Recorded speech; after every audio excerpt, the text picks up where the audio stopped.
WMMC HD3 Detroit, KMPS HD3 Seattle, WBMX HD3 Boston. And on AOL Radio and Yahoo Launchcast. Psychic Radio is now CBS Radio's The Sky. Back to Behind the Paranormal with Paul and Ben Eno. Call now 248-545-SOUL. New skyradio.com. Believe. When you see the ghost of someone who's still alive, what's really happening? What's the real story behind poltergeists? What happens when the investigator is actually the main witness? Well, hello there, everyone, and welcome to the 422nd, 422nd edition of Behind the Paranormal with Paul and Ben Eno.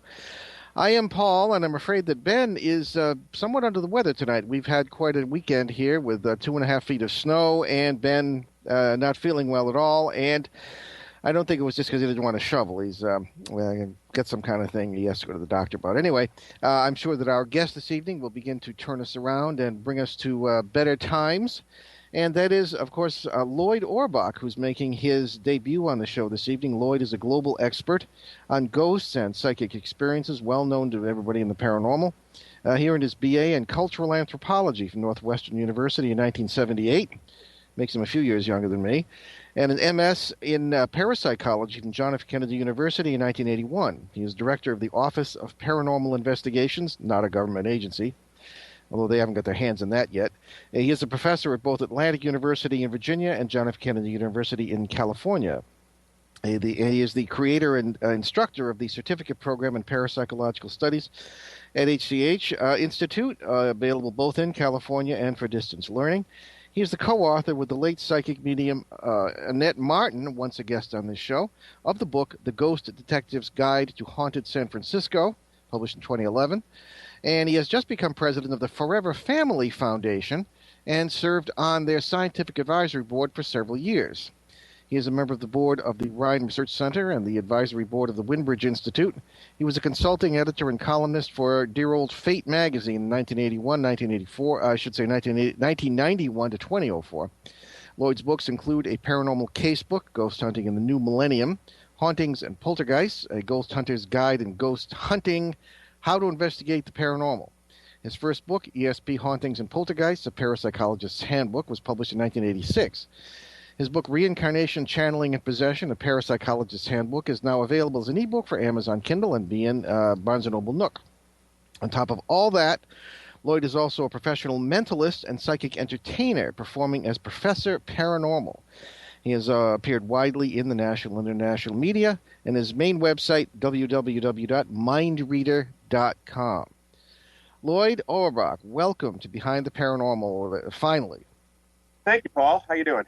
Oh, well, as they say, we could, but we've been better around here. I know. I'm sorry. So I guess Ben was going to interview the two of us here, but I guess we'll just talk because I guess we're sort of more or less roughly the same vintage in this field, and perhaps we'll have some interesting notes to compare. We're often astonished, Loyd, at how two experienced people can investigate the paranormal and come to a completely different conclusion about something. Because you and I have both been at this for decades but have never talked to each other, oddly enough, we thought it would be interesting to get a discussion going between the two of us, and something we might want to do over several shows, actually, because there's so many subjects that we really can't cover in an hour. So let's begin with the bare essentials. What is your definition of a ghost, and how did you come to the conclusion that helped you reach that definition? Sure. Well, I mean, ghost itself, if you look cross-culturally, the word ghost is a highly debated, charged term. I think most people in the U.S. and Britain, when they talk about ghosts, they mean the spirit of someone who has died and is, it's the spirit. So it is the consciousness, it is personality, wherever else. We've been using in parapsychology and psychical research before that the word apparition just because it's a little bit cleaner and because it doesn't have those charges. So I would, when I use the word ghost, I'm really talking about that, about apparitions. The idea that consciousness can exist or survive without the body, so beyond the death of the body. And in the case of the cases we're dealing with, these are consciousnesses or personalities that have not moved on to whatever that other realm is. If there's another realm, what mediums talk about is the afterlife. These seem to be what some people call earthbound spirits, but they really, people who have not passed along, so to speak. but they're still capable of interacting. Okay. This is what I started to have a problem with from day one, and I'm a voice crying in the wilderness. Again, maybe I just don't get it, but maybe my theological training comes into this because of the physicality that is stressed in the Gospels and everything else. But I just when I started, I guess it was my first case, and there were seven of us or actually six of us from the seminary who were involved in what was, I suppose you might call, a ghost hunt, a term that I detest, by the way, long before that term had been coined. And then you yourself started, I'm sure, before that term had been coined. No, not true. That phrase comes from the late 1800s. No kidding. Yeah. Well, I believe something that wasn't true. Well, there we are. Okay. I stand corrected right off the bat. Yeah, and just let you know that the model of apparitions, hauntings, poltergeist, poltergeist is a little bit more recent vintage, but the other two also come from the early work and have been kind of the categories, the models we're working at come from a lot of research from a lot of researchers in the 1800s and early 1900s. Certainly not just originating with me at all. Oh no! I didn't know. I didn't suspect that it originated with you, but probably somebody like Harry Price or somebody like that would have. Actually, even before that, there's a book on Google Books, or you can get from archive.org called "Historic Ghosts and Ghost Hunters." Mm-hmm. Fairly, it's out of copyright. It's I can't recall whether it's late 1800s, early 1900s, but that term is an old term. Oh, there we go. Okay, well, I still don't like it, no matter how old it is. I understand. I'm with you. Anyway, in this, I guess it was my first, 1971, we were in this lovely wooded area in northeast Connecticut where there had been an abandoned village. You know the scenario. The people had long since moved out and all this business, or died out or whatever.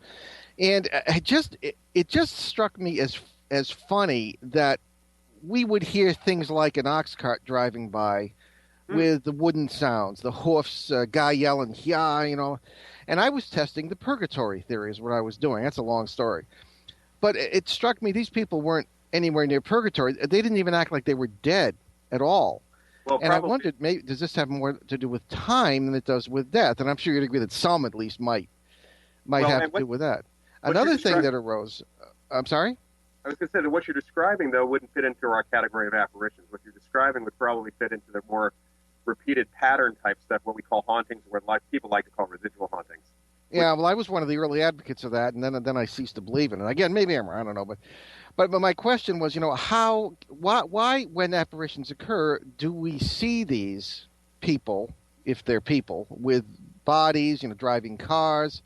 It just didn't seem like these theories were good enough to explain the physicality of many of these apparitions, or other experiential.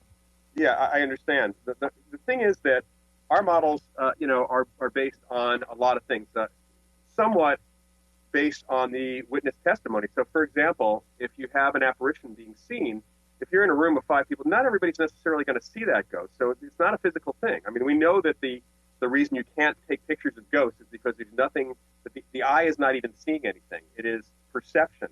And the thing that you've got to remember is that what the eye sees is not actually what is really going on necessarily. That the act of seeing is 2 parts. It is the eye pulling in information through the retina, through light coming in through the eye, and it is the brain actually or consciousness processing that in the perceptual process. Consequently, our eyes see things that are actually upside down because the lens in our eye flips that, and our perceptual process, this is a very basic thing, flips it back. So we see things right side up, although there is a disorder where some people do see things upside down because, for whatever reason, their perceptual processing is not happening properly. Mm-hmm. So there is the process of information. This is where the psychic thing comes in. We're dealing with what we call psi, or consciousness phenomena. ESP is of course, the most commonly used term for this. And when people see an apparition, they're not seeing with their eyes or hearing with their ears or smelling with their nose. They're picking up information, and it is almost a form of synesthesia, where the information is translated into other sensory type information. Okay. It's almost like the signals being added to your perception. So sure. You have some people who can see the ghosts and some people who can't, and some people who can hear the ghosts and some people who can't. Well, there are implications here that again, maybe this is my philosophy background too that I wonder about. Ben and I both, and I for a long time, have questioned Western epistemology, how we know what we know. Sure. And people say, aha, but Descartes said, I think, therefore I am. Well, Descartes on his deathbed said that even that wasn't good enough. He questioned everything, as many great minds throughout history have on their deathbeds repudiated their own words. Maybe they're delirious, maybe they're just, I don't know. But I just think we don't know anything for sure, and that we really can't trust anything we see, hear, feel, taste, or touch. So that kind of calls into question some of the premises we might embrace, including some of the classical formulae here that we might use. But getting back to my original question here about the physicality of things, and I'd like to get your reaction to this. In my opinion, well, I'm not going to give you my opinion. But do you think a person can be his or her whole self without their body? That's a really good question, and we have to, we don't quite know when we're talking about survival of death, whether or not there is I guess you could say a change. Think about this for a second. If you were outside your body and don't have your normal senses, you don't have the normal inputs. So regardless of what you are outside your body, that's going to change. You're in the kind of like the ultimate altered state of consciousness. So whether you disappear or move on to another existence, another dimension, heaven as some people believe, or Summerland as other people talk about it, we don't know. We only know to have that second hand for mediums and people who communicate to that side. But is a person the whole person when they leave? That's really a single question that is at the heart of what is consciousness. Because we have you have a few camps in science in general. You have the truly materialistic camp that tends to think of us, that consciousness is essentially a trick of the brain. We're fooled into thinking we think. And then you have folks who believe that there's something that is emergent, an emergent property of the brain that develops on its own, that may exist on its own, something called consciousness that way, which could potentially survive the death of the body. And then you have folks who say that something comes into the body, either at conception or afterwards, and kind of rides the body like a horse until that body dies, and then gets out with whatever memories he or she learned at that point. So it's a very, very deep question that's one I can't answer. What I can say is that in the communication processes with people having conversations with apparitions, and I'm not talking about necessarily psychics here, I'm talking about average people, that you can often get very specific responses that are not just facts, but also kind of a display of, it's like conversational display of personality, the way people say things. So interactive, it is something that seems to be indicating consciousness or awareness. Although the late Bill Roll had a theory that it was all information in the environment, and the living people pull that information in and kind of create a hologram, almost like the computer system on the deck of the Enterprise, the holodeck, creating an interactive hologram for you. I mean, that is one of the other theories or models that people work with, although that's more on the line of what we call super. Okay, we have to take a break. I'm sorry, I didn't. Anyway, you're so fascinating to listen to. We will be right back. You are listening to Behind the Paranormal with Paul and Ben Eno on CBS News Sky Radio. We'll be right back. Enlighten, empower, enrich. This is CBS Radio's The New Sky. New horizons, no boundaries.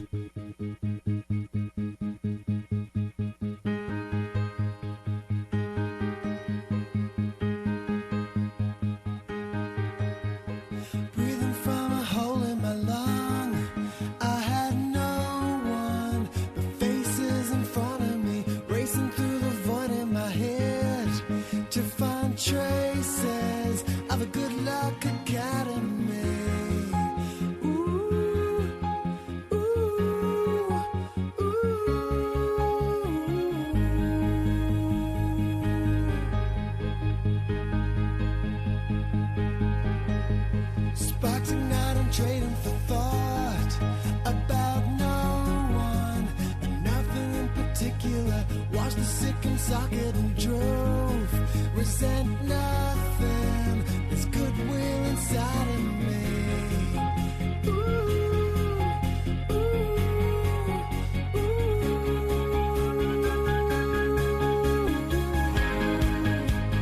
Wake me up low with a fever, walking in a straight line.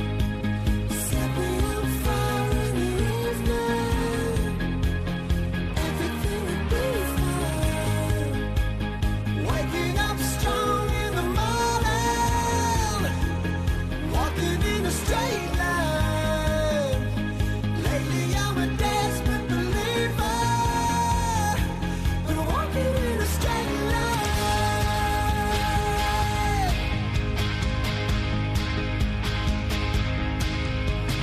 Something I'll never forget. I felt desperate and stuck to the marrow and invisible to everyone else. I'm a sex change and a dancer with no heroin. Ooh, ooh, ooh.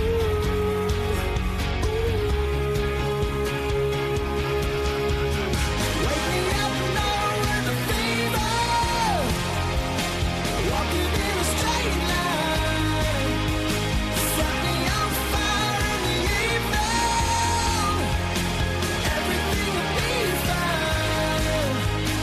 Waking up strong in the morning, walking in a straight line.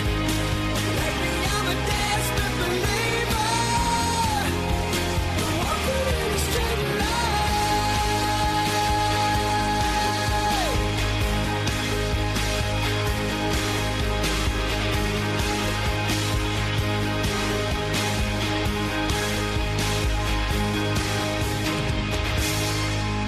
Psychic Radio is now CBS Radio's The Sky. Back to Behind the Paranormal with Paul and Ben Eno. Call now 248-545-SOUL. New skyradio.com. And welcome back. We have our guest, Loyd Auerbach, well known to everyone in the paranormal, particularly if you're interested in ghosts and psychic experiences. And we've been talking about the nature of ghosts, and we probably won't resolve that, so we might as well kind of move on. I don't know. Our particular point of view there is that all this stuff is probably explainable by the multiple worlds interpretation of quantum mechanics.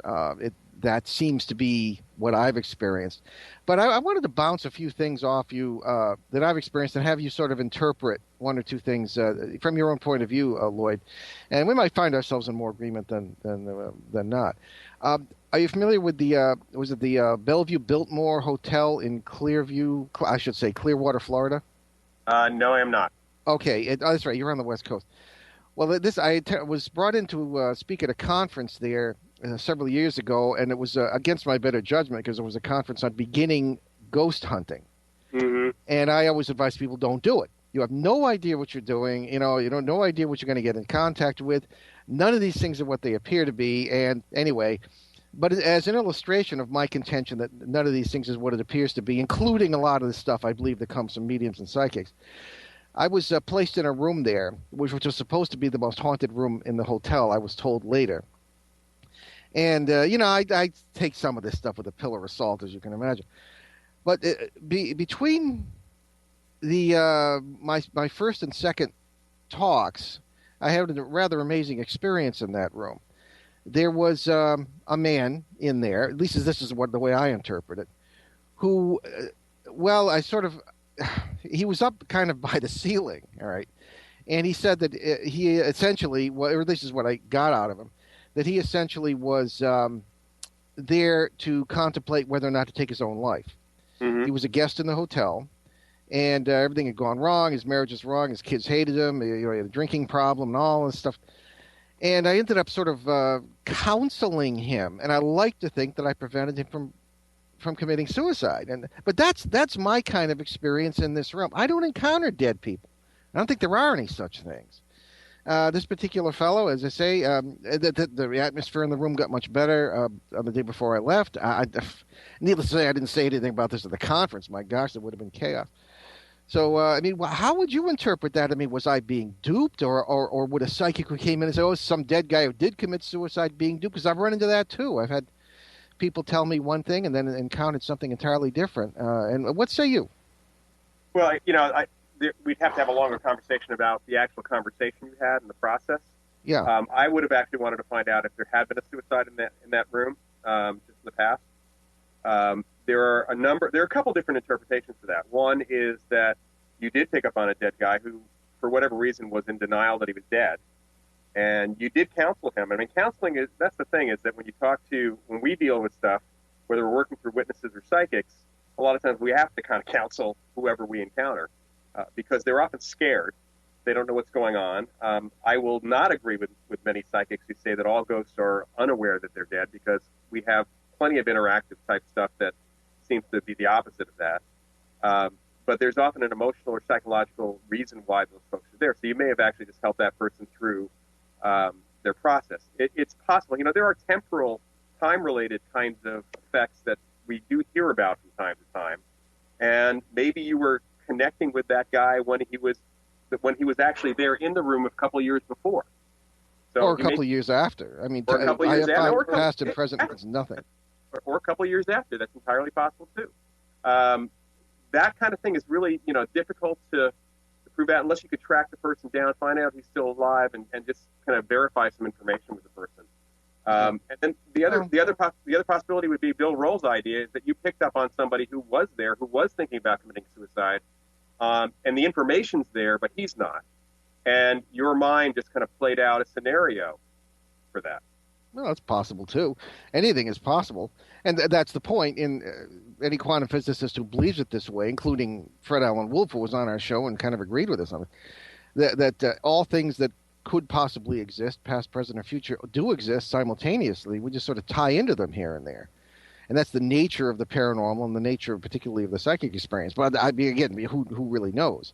So that was. But I constantly encounter cases wherein people think, aha, it's Uncle Joe, skipping down the hallway 2 weeks after his funeral, and it just doesn't feel right. And I make it known that it's not Uncle Joe. The whole nature of the thing changes, because we constantly run into what we refer to as parasites, the things that we think are the origins of our folklore of demons and all this business. And that, of course, might get us into the issue of things beyond ghosts, poltergeist, possession, that kind of thing. Well, now, poltergeist, you see, we look at poltergeist very differently, but I'll tell you that people in our field do not run into those kinds of things. So maybe they don't. Maybe they aren't equipped to see them because of the dogma. Well, I deal with a lot of psychics and a lot of other people that don't have that same dogma, and well, they have their own dogma. Yeah, maybe I have my own dogma too. I don't know. Yeah. There is having a conversation years ago with a guy named Tony Cornell, who was one of the leading investigators for the SPR in Britain, a great book called Investigating the Paranormal. And over time, he mostly had place memory or these residual haunting cases. He had very few that he would ever consider being apparitional at all. In fact, in his 50 years, there were like one or two was about it. And we then we were with another longtime investigator and talked about some of the cases that he had. And it seems like it may be that researchers in the field bring to them or get involved in, for whatever reason, cases that fit their own perspective or their own boggle threshold. So that's possible. Mm-hmm. Okay. Well, tell us about one or two cases of your own where you've run into the things that have been very interesting or helped you learn about this. Well, I mean, one of the earliest apparition cases I had actually was in the mid-'80s. I was still looking at the models from days gone by from my mentors, my professors, and not sure. I didn't know if I believed in life after death actually the same way until this one particular case. It's really pushed me into looking more deeply, and it just was the best solution for the situation. And that was a family that had contacted us at JFK University back when we had a graduate parapsychology program. They were curious because it turned out that the woman who called me, her son had been seeing a ghost since they moved into this fairly old house, old for the Bay Area. It was 1917, which means that I know everybody on the East Coast is groaning, yeah, that's not very old. But for here, it's old. And they had moved in, and apparently she found out her son was talking to this ghost on a daily basis. Now, the interesting thing is that the woman, her husband, and her mother, who had been visiting every so often and including helping them move in, had separately all seen the exact same ghost, but none of the four were talking to each other about it. And it was the kid, Chris, who brought it up, who actually said that I know that you're all seeing the ghost because the ghost told me. Lois told me this. So she was curious, more from a perspective of a mother who's got a 12-and-a-half-year-old who's talking to a ghost every day and wondering if that's okay. Not because they didn't believe him, because they sure did believe him. And we even had him, had a session with him and a child psychologist to make sure that he was very well, what his adjustment level was. And if the psychologist had any concerns, and he actually had no concerns, although the guy didn't believe in ghosts himself. So in the visit that we had at the house, the boy told us it was his mother, his grandmother, the husband was out of town, but we got all of their stories and their sightings. The boy said that from the time that he first saw her and kind of waved at her after she waved at him, he had started having conversations and claimed that she was not only visiting him and talking to him every day and telling him all sorts of stuff about the local area, the city of Livermore and its history, but also about her social life, her life growing up in the house. She had been born in the house and grew up there. He also told us that she was helping him with his homework.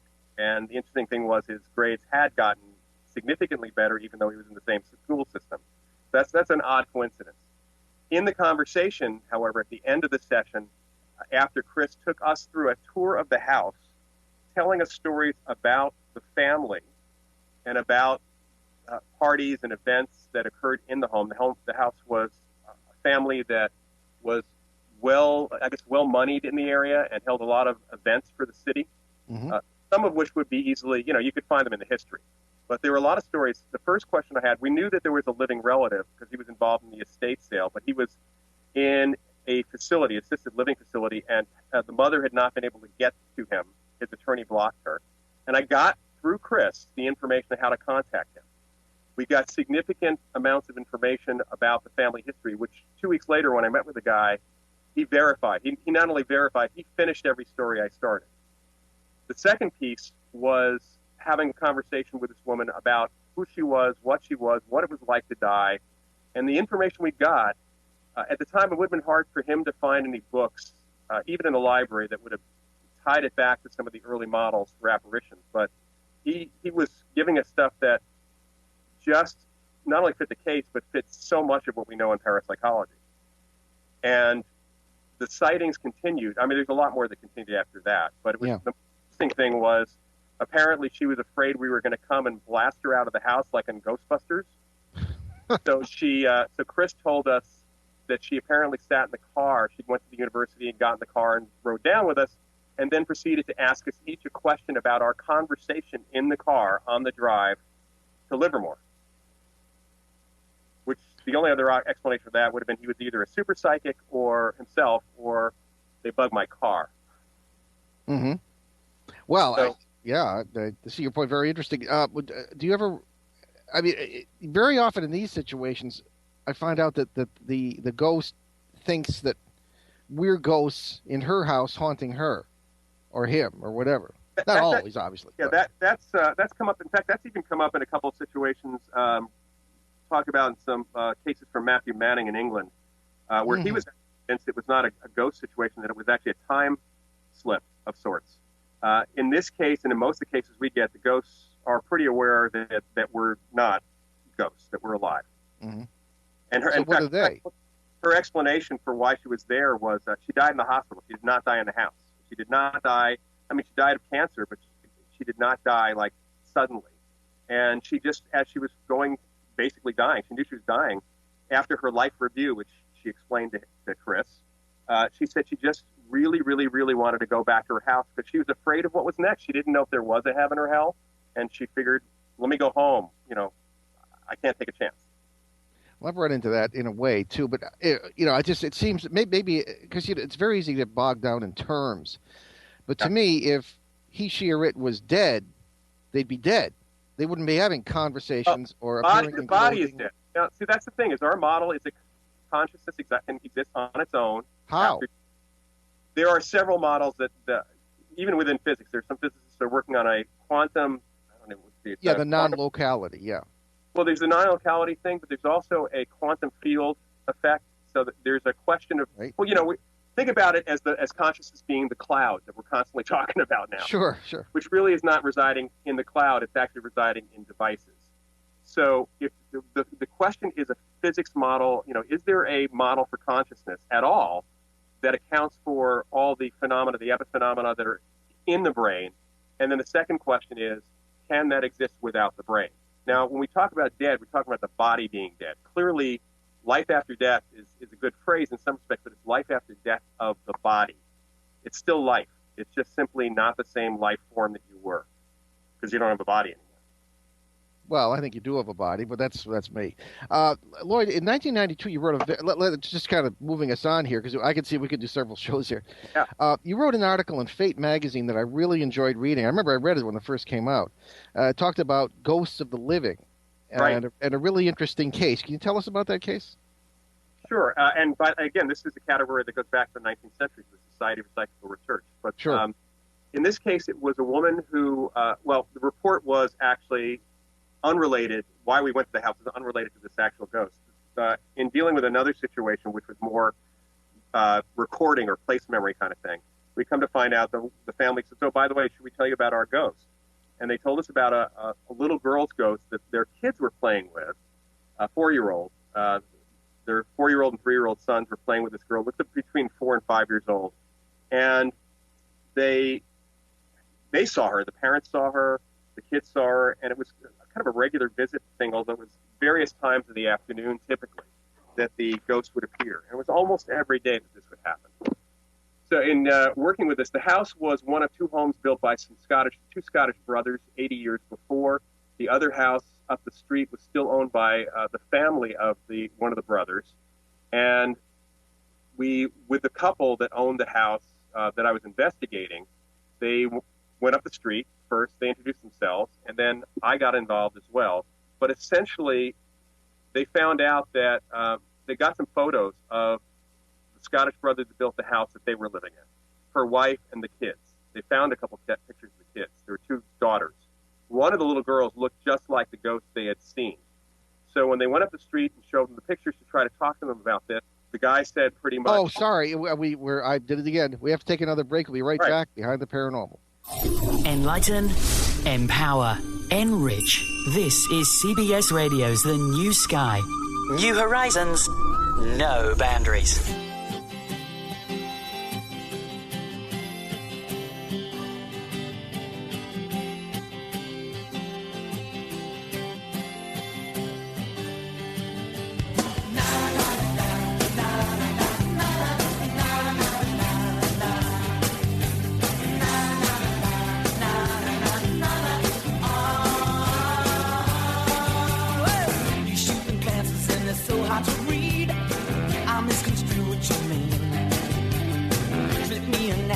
And now let's start. Is this your name or a doctor's eye chart? I'm trying to comprehend you, but I got a dyslexic heart. I ain't dying to offend you. I've got a dyslexic heart.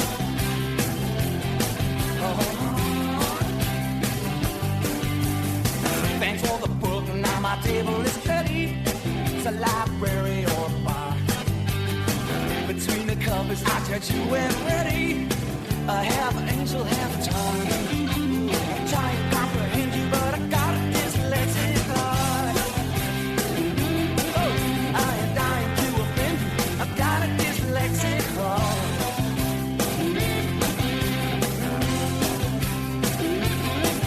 Do I read you correctly? You need me directly. Help me with this part. Do I date you? Do I hate you? Do I got a dyslexic heart?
got a dyslexic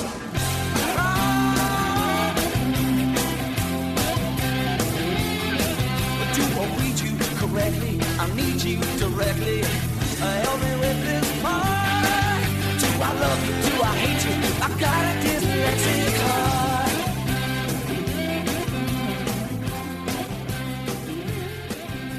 Psychic Radio is now CBS Radio's The Sky. Back to Behind the Paranormal with Paul and Ben Eno. Call now 248-545-SOUL. New skyradio.com. Believe. And we're back to the wonderful conversation we're having with our guest, author, and parapsychologist, Loyd Auerbach. And Loyd, please pick up where you left off. We were talking about the case of the living ghost here. Yeah, so we went, with the picture, armed with the pictures of the family, original family, went up the street. I was introduced to the couple, it was actually, I think, the grandson of the guy who built the house, the other house. And when we showed him the pictures, he and the woman I was with, I was with the couple, and Susan said, "That's the ghost we're seeing." He said, "Well, I can't be. She's upstairs." And they were taking care of basically a cousin, who was the daughter of the other brother, who lived in that house that and her husband had bought. And we started talking to the nurse. The woman was home. It was pretty much home care, home hospice. So she had 24-hour care. We talked to the nurse that was with her, and we were able to tie a connection between the times that the woman was kind of sleeping in the afternoon or on medication and unconscious to the times that she was visiting, or at least the little girl's ghost was visiting down the street. And when she woke up, we introduced her to Susan and her husband. And what was interesting was that the woman immediately recognized Susan. She said, "You're the nice lady who lives in my house down the street with the two little boys I play with." And that was without any prompting whatsoever. And she recalled dreaming about going down there. This is the afternoon dream she would have, and playing with these two little boys as a little girl herself, because that was from the time of her happiest memories in the house. Isn't that interesting? And so, I'm sorry, go ahead. I was going to say that we have cases with people in crisis who appear as ghosts. We have cases with people who are out of body or ostensibly out of body. They're having that kind of experience. They're seen as ghosts. Ghosts in the sense that they're seen as someone who then disappears. Typically, actually, when they saw the little girl, they thought she was a real little girl. That's how solid and three-dimensional she looked. Mm-hmm. I remember our old friend Scott Rogo telling me about a situation where he was doing an experiment with Keith Harari, and who we also both knew. And he was in his house, and they were going to do a deliberate experiment with an out-of-the-body experience that Keith was going to try. And Scott actually saw Keith, going down his hallway, and when he knew Keith was in bed or at his own house, so that kind of thing. Yeah. And a case I ran into in '79, which our listeners are familiar with, I talk about a lot. Was in Maine. I was just out of grad school and didn't have anything, and got a call one day from someone who had been very frightened by their experience in Maine the previous weekend. It turns out that their sister, they were both students at University of Connecticut. The sister had said, "Aha, that's my house." Run up to the house, never been there before. Knocked on the door. The woman came to the door, screamed when she saw the girl. This girl was haunting their house, so they believed.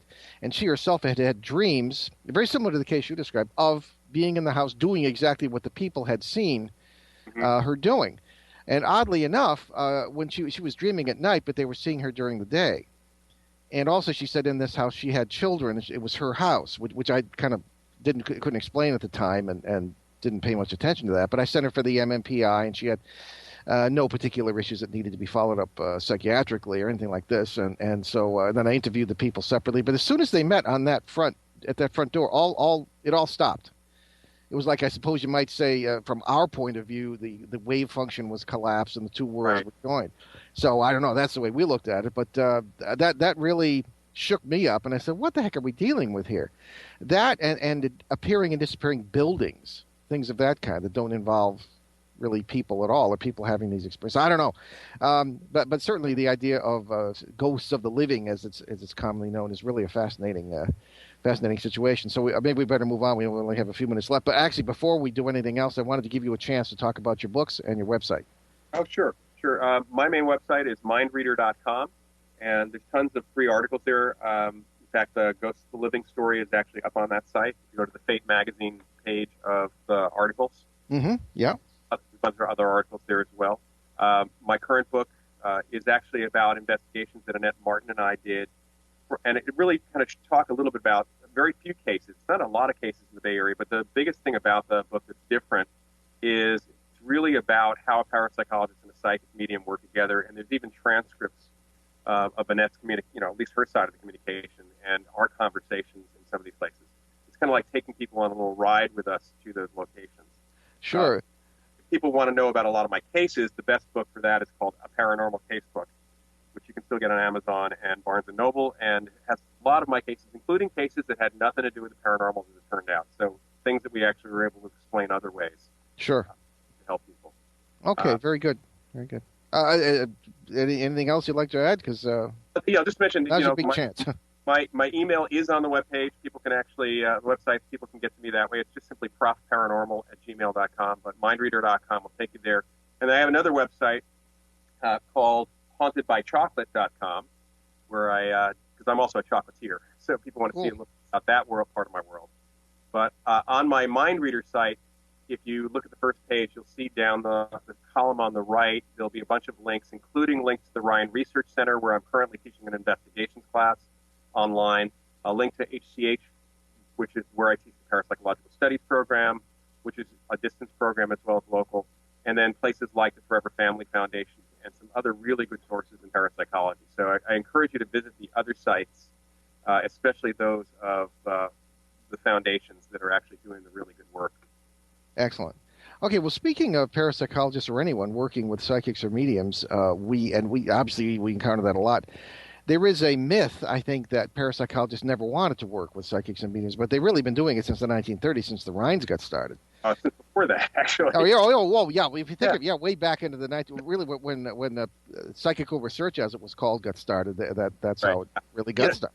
Yeah, and actually, the thing about the psychics working with parapsychologists, Rhine actually didn't work too much with gifted subjects, although he ended up with some people who were gifted, because he wanted to show that ESP and psychokinesis were actually evenly distributed or were distributed throughout the entire population.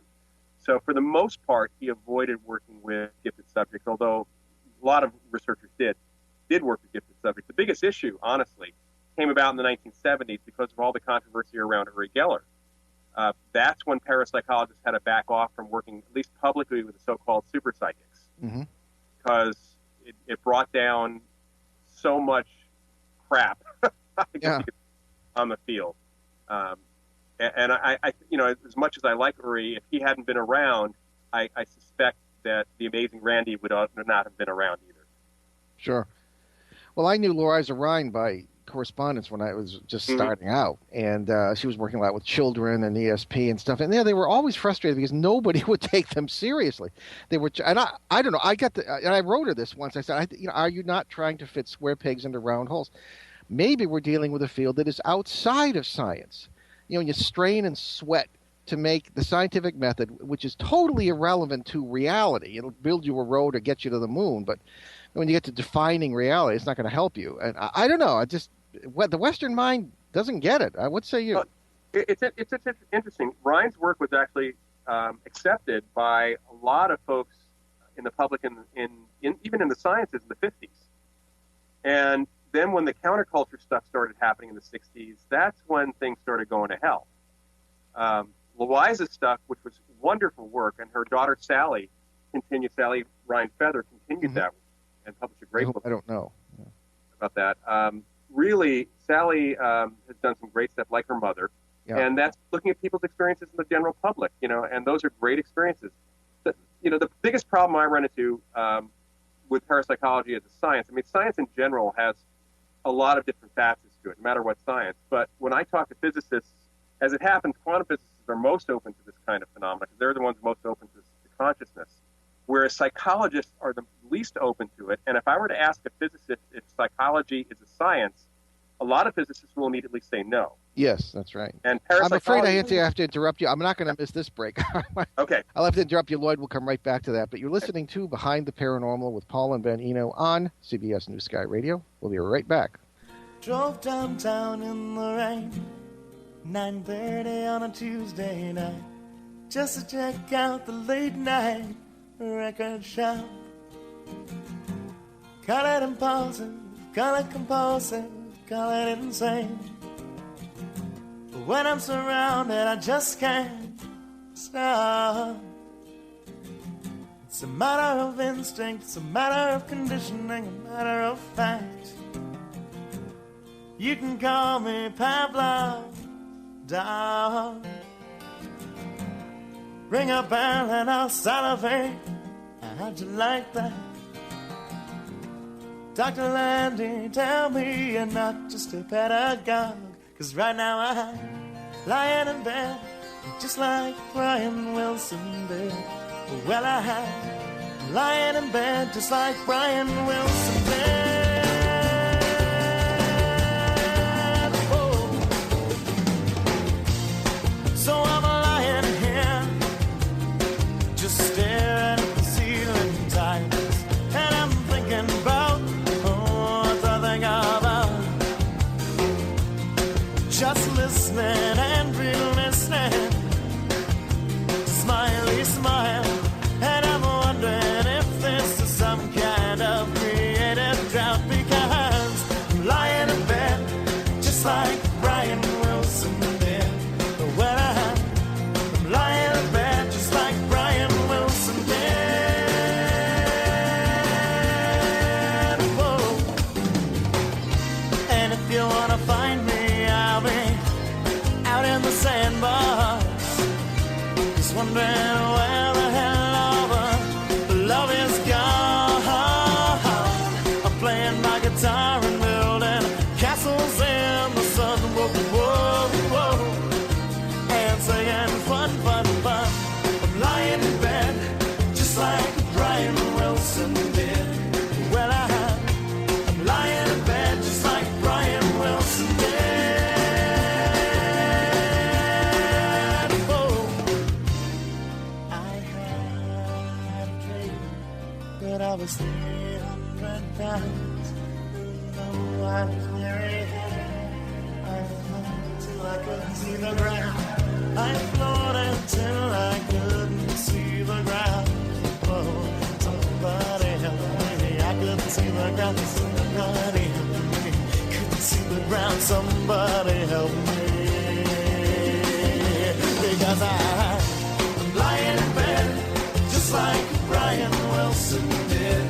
Well, I'm lying in bed just like Brian Wilson. Psychic Radio is now CBS Radio's The Sky. Back to Behind the Paranormal with Paul and Ben Eno. Call now 248-545-SOUL.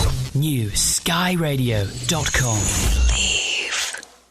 And welcome back. We continue to bumble through our evening tonight. Were not for the fact that we have a fantastic guest, I probably would have fainted by now. But in any case, it's Behind the Paranormal, and we're talking with Loyd Auerbach, renowned author, parapsychologist, and speaker, et cetera, et cetera. And Loyd, why don't you continue what we were saying? We were assuming we're not going to get into poltergeist tonight, but we're continuing to talk about ghosts and the nature of parapsychology at this point. And I wanted to have you mention as well transpersonal psychology, which has kind of come into the field as well. Yeah, I mean, parapsychology really is really about as much science as we can put into it. I mean, science. The problem with science is that science really should be a learning process. You know, I talked to many scientists who are biased against parapsychology, and certainly that came out when Daryl Bem published his study on precognition last year in the Journal of Personality Studies. You had scientists climbing out of the woodwork, academics saying all sorts of crazy things about the results without having read the paper, and even saying that they wouldn't read the paper if it was stuck in front of them because it couldn't possibly be true.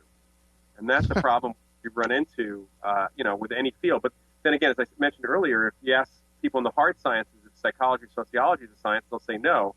And parapsychology, frankly, is a soft science. It is a social science because we are dealing with human experience. But on the other side of that, something you commented on at the very beginning of the show, Paul, is that everything we know is subjective.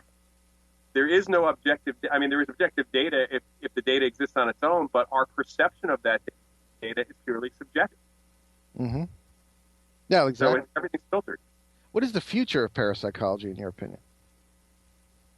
It really depends. We're going to be plodding along and trying to understand, how to apply psychic experience, which is being done in some areas, but we're really trying to get better understanding of what the psychic process is. This is something that's been going on for quite some time. We don't have a lot of research funding, which means that we have very few people in the field around the world that are doing work. So it's kind of hard to come out with some new stuff. But there's some great research being done with spirit mediums by the Windbridge Institute and others, which is incredibly well controlled and coming out with some great information, including looking at how mediums fit in with the grieving process. And that's one of the interesting things that's been coming out even from psychology, is that looking at the psychology of grief, which is a very, very minor thing in the field of psychology, there have been some very helpful studies around working with spirit mediums and how that's actually helped people with the grief process as well. It's very interesting you bring that up, because I noticed your association with the Forever Family Foundation, which has a very good reputation among some people in this area who lost or children or loved ones in the Station nightclub fire in Rhode Island in 2003. The 10th anniversary of that is coming up. And 100 people died. As you probably remember, it was in the news all over the place. And we had a book come out of that, 41 Signs of Hope, by Dave Kane, who was one of the leaders of the people who were, trying to grieve and seek justice and things of that kind. And he mentioned how much the Forever Family Foundation had helped him. Could you tell us about that organization?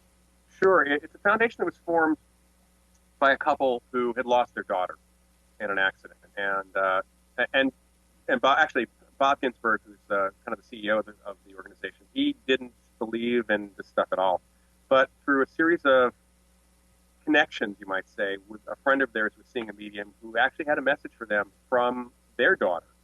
And the communication from this medium and then from subsequent mediums helped them so enormously through their process of grief that they realized that there are other people that could use that kind of help as well. And so they started working with mediums, they started working with families, and formed this foundation as a support organization to bring mediums into the process, the grief process, as much as possible, where it made sense. And they do not discount the role of mental health practitioners either, by the way. And this, it's not mediums or mental health. It's actually sure. Mediums. Yeah. They began a certification program, which is not, as controlled as what the Windbridge Institute's done in terms of a scientific process, but it's been a fairly good process of identifying ethical and capable mediums, especially ones that would work well in the grieving process. And they continue to support the scientific research and have an annual conference, in fact, with researchers presenting various information about evidence for the afterlife or evidence of survival of bodily death, the work in mediumship research, and so on. They're just a wonderful organization. They do a lot of work on the East Coast, of course, because they're centered on Long Island. Mm-hmm. But now that I'm out here in the West, I'm trying to kind of beef up our Western representation, so to speak. Good. Okay. Well, that's the question for another show, is how do you tell whether what you're receiving through a medium is legitimate or what is not? How does the medium tell? That is because good we question. Constantly find mines and pitfalls in there. Absolutely. So, okay. Well, Loyd, we're just about out of time. It's been a real pleasure. Somehow our paths never crossed all these years, but now they have, and I hope we'll be friends. And Loyd Auerbach, everybody, and we will have him back very soon. So, Loyd, thank you so much. Thanks, Paul. Okay, talk to you soon. You bet. Okay. Bye-bye. Okay, we are coming to the end of the show here. I want to thank our producer, Brandon Jackson, and we will see you right here next week, February 17th, when we will welcome, hopefully Ben will be back, our good friend, author, and paranormal researcher, Murray Silver, for a discussion of ghosts and disease. That's kind of an interesting subject.